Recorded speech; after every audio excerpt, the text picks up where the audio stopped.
My name is Tokini Peterside. I'm the director of TP Collective. It's a business strategy consultancy that I set up about 4 years ago.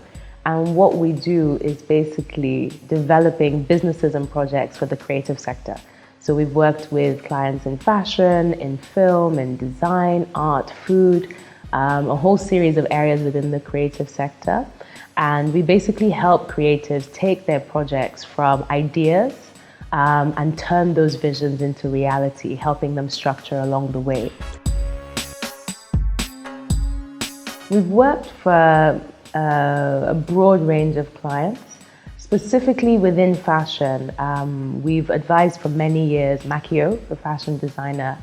We also were the project developers for the Alara luxury concept store.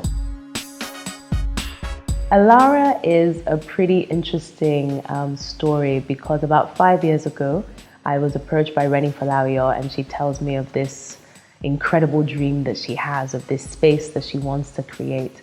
And the plan just sounded so huge and so big that I thought, oh my goodness, how is this going to happen?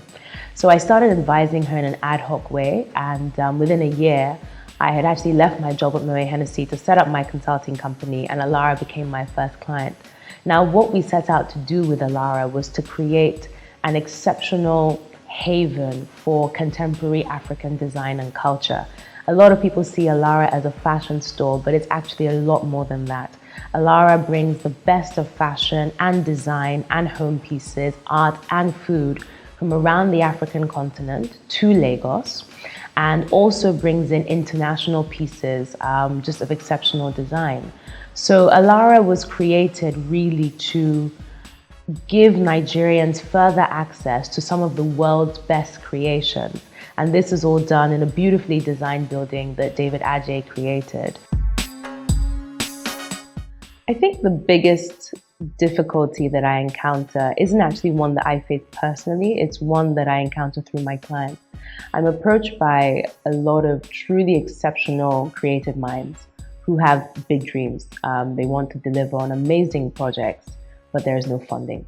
And what we really lack in Nigeria is investment opportunities that can take creative projects, products, people to the next level that really enables them to compete globally.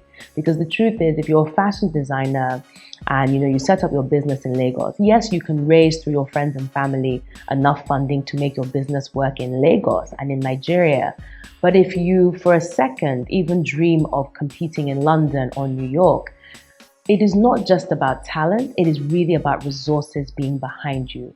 And some of the brands that we look at overseas and we think, oh, these small brands, they started last week, they have so much funding behind them to enable them oil and drive the machines that can make them global successes. And it's this lack of funding that we find in the Nigerian space. And I don't mean government funding, I actually mean private sector funding. That is venture capital funds or growth capital funds willing to take a risk on the creative sector to back some of these businesses and help them transition to the global space.